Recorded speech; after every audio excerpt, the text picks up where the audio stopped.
Okay, so uh, I guess this following presentation, if anything, um, is me trying to work at an essay that I've been working on for a professor named Lucia Le, in a course that is looking at architecture, land, and ground.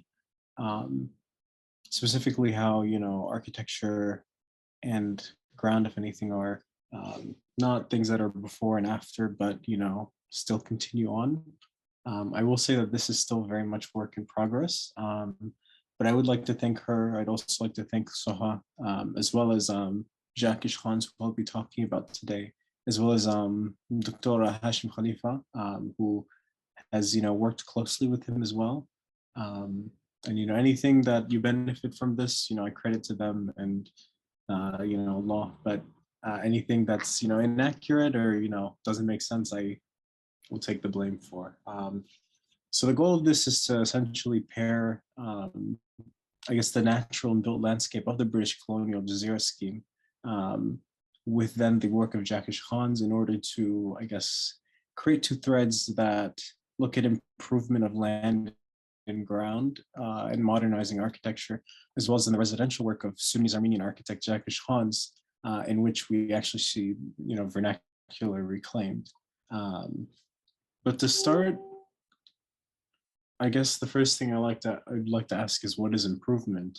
And I guess when we look at this in the British imperial context, it refers to this idea that I guess that Britain had colonial rule brought about positive changes to countries and territories that were under their control. They believe that bringing their style of education, institution, infrastructure, architecture, in terms of infrastructure such as the Center of Dam, which we see being built to the right, that they were improving the lives of, I guess, the local people that they colonized by modernizing them. But then to the left, we see this map of the Jazeera scheme itself. And funnily enough, it's actually now imposed on the map of England. And, initially people might say, oh, okay, this was just used as like a way of giving scale to people back home in the UK. But author Victoria Burnell, if anything, argues that this was, if anything, a means of, I guess, separating this project from the rest of Sudan or isolating it from everything else that was, then within that context, both physically as well as then, socially as well as traditionally. But the Gezira scheme itself had been, I guess, if not the largest, one of the largest gravity irrigation agricultural projects that was built in Sudan between the Blue and White Niles. It had a major impact on the economy and society of Sudan, providing employment and income for many people in the region, although it did also face criticisms, for its heavy reliance on government subsidies and for its negative environmental effects, such as on the soil and the water. It is an example of British imperialism and its impact on architecture, with some seeing it, as this effort of bringing progress to the country, while, some others see it as a justification for exploitation and oppressive policy. And I guess when we talk about, what were examples of this British improvement, when looking at the Jazeera scheme, it, involved one, I guess, actual changes to the land itself, through the creation of various canal systems, as well as then, other infrastructure that was then built, such as the railway that was essentially used to actually, I guess, move cotton, move product, from the fields, then back up north, to then Port Sudan, to then, wherever it would go after. And I do want to get into this a bit after in an upcoming slide. As well as then just the other, I guess, just like infrastructural architecture that was then there, whether it was factories, warehouses, etc.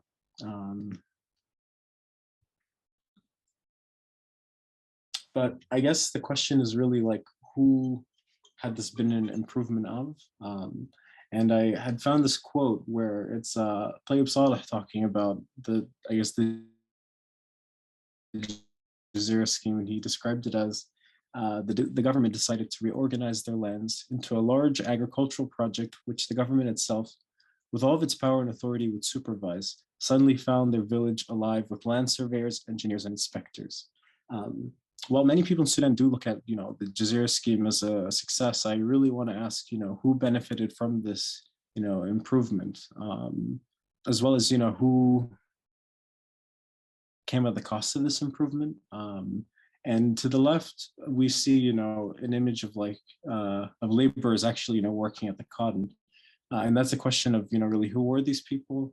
I've read that many of these people actually, in fact, had migrated from countries from the West.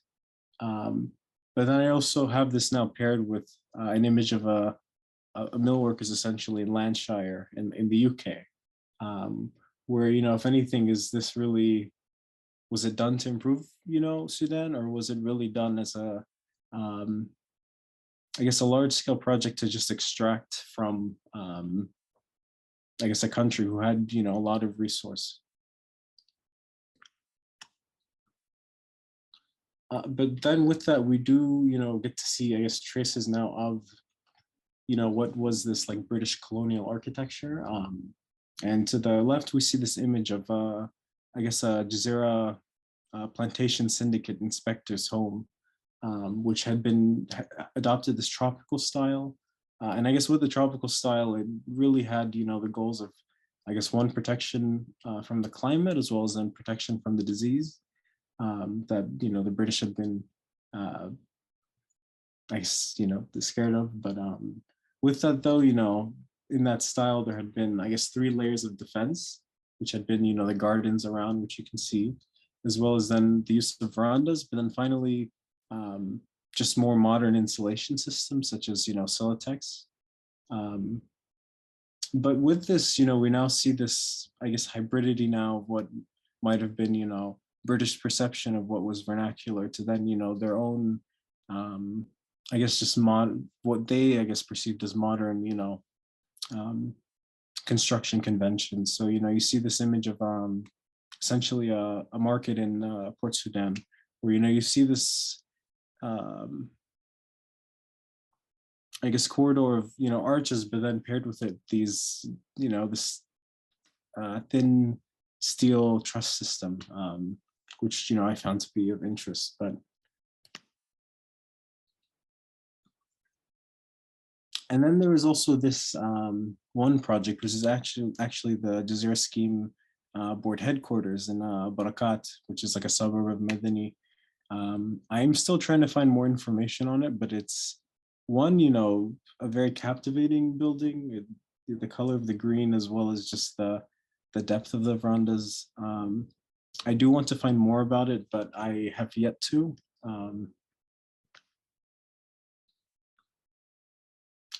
But at the same time, I do want to wonder, what were the, possible negative effects now of the Jazeera scheme, whether it had been through the, I guess, changes in social structures because of the British essentially, ignoring just many of the pre-existing traditions and social structures that existed, as well as in the erasure of tradition in terms of actual vernacular being distorted, as well as then erased. But then this is now where we get to Jack Ishkanes. And I guess for me, what's personal is, if anything, my own grandfather had studied, or not studied with him, but had lived with him while he had been in Poland. They both were studying at Warsaw Polytechnica, whereas, Jack had been studying architecture. My grandfather had studied aeronautics, but they had spent a year together. So if anything, my first introduction to what had been, let's say, modern Sudanese architecture had been him, rather than, some of the, I guess, more well-known names like Abdelmonem Mustafa, for example. But he himself was of half Armenian, half Sudanese descent.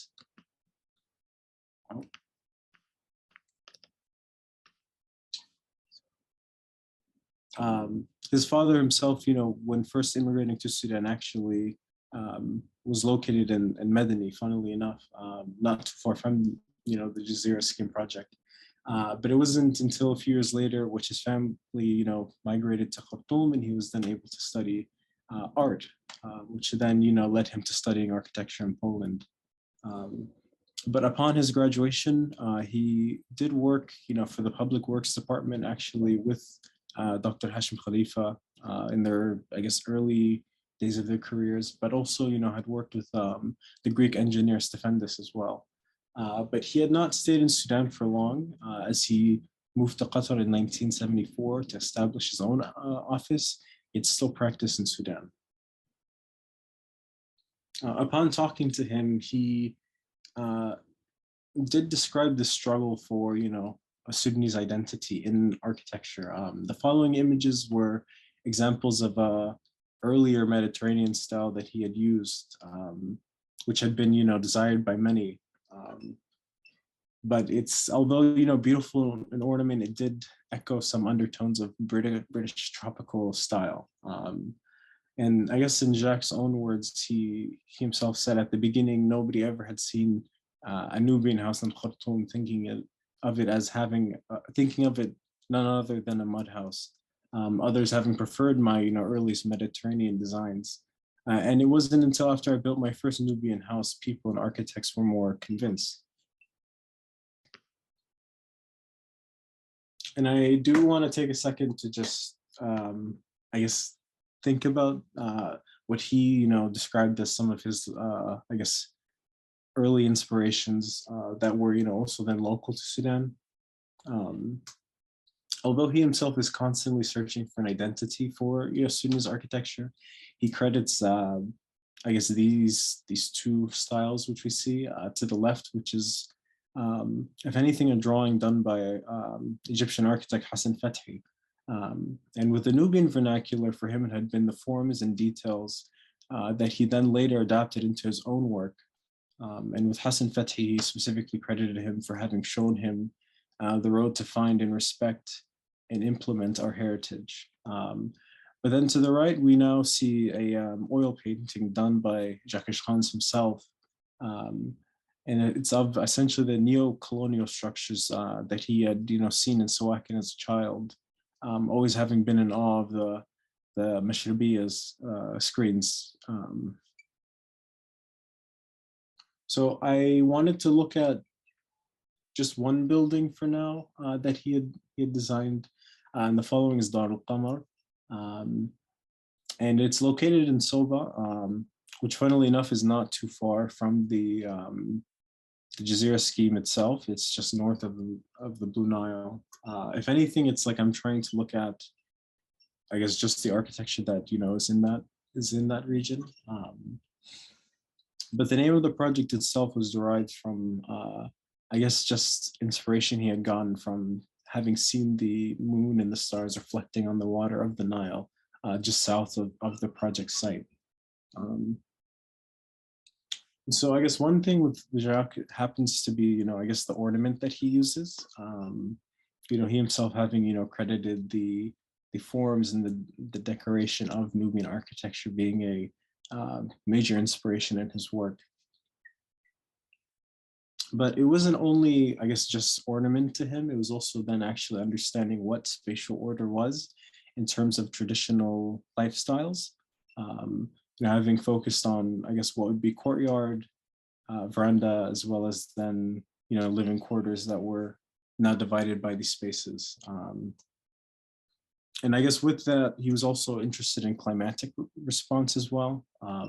Actually using the Mashrabiya as a, filter of air and light, not only, in terms of decoration, but then also using the same verandas that we do see in tropical architecture to provide shading. Another aspect of his work that I personally found to be, I guess, if anything, the most interesting had been the attention to craftsmanship, but not only, just craftsmanship, but specifically local craftsmanship.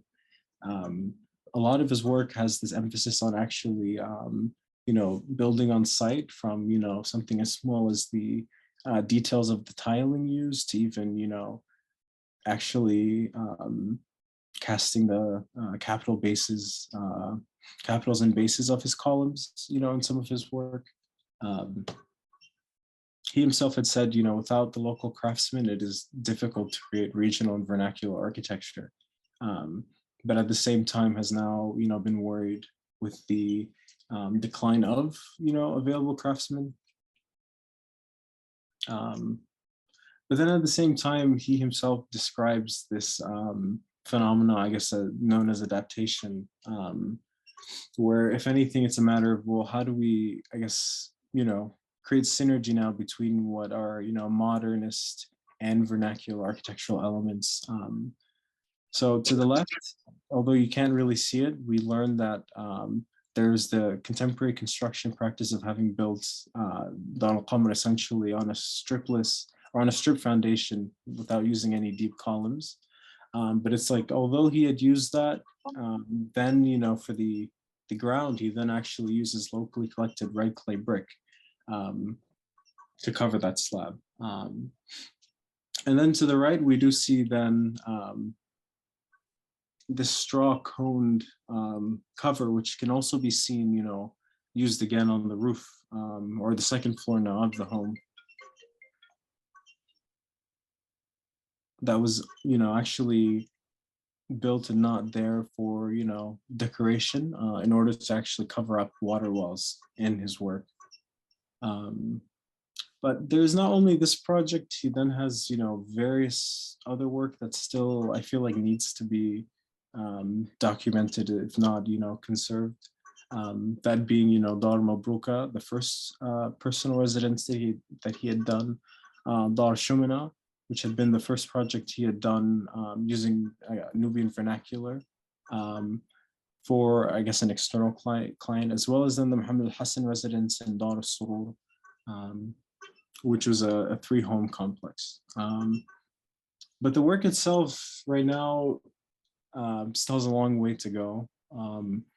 I am looking for more specificity in some of the, I guess, the works done in the Gezira scheme, as well as then, I guess, just having more specificity in Jacques' work itself. The project itself has been not long of a timeline, but, there's still quite a way to go.